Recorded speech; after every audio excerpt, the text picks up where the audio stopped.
The U.S. National Security Agency has offered to work with Microsoft on the development of their Windows software, but it comes amid claims the NSA could track users and intercept their communications.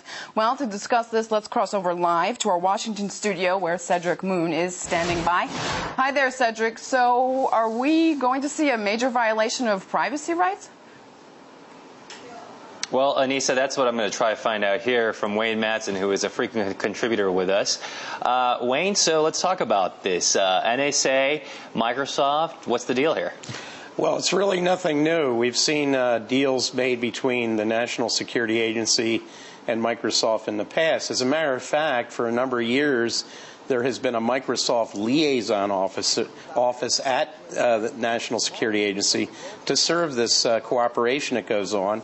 We're talking about Windows 7 now, but back when Windows 95 came out and Windows NT, there was a lot of talk that there was an NSA backdoor for the use of cryptography to encrypt things like email, for example, in what's known as a cryptographic application program interface.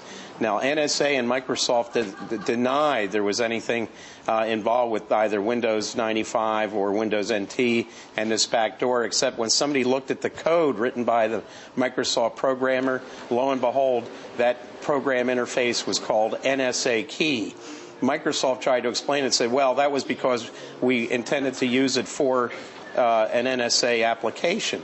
Well, they basically admitted that kind of negotiation and whatnot was going on. But it's nothing new that we're hearing information about deals being made to allow NSA an easier time at reading email and tracking people's surfing habits on the Internet. Okay, well, then that brings up another point. You know, when the layperson at home hears about the national security, the NSA, dealing with a company like Microsoft where they have an operating system installed on the computer from Microsoft, then all of a sudden the questions of privacy start popping up, too. Are these legitimate questions of privacy? These are legitimate. It must be, it's got to be stressed that NSA has now 3 missions. They've always had a mission of basically spying on foreign communications. Since 9/11 and the passage of the Patriot Act, those lines now between what's foreign and what's domestic have basically disappeared.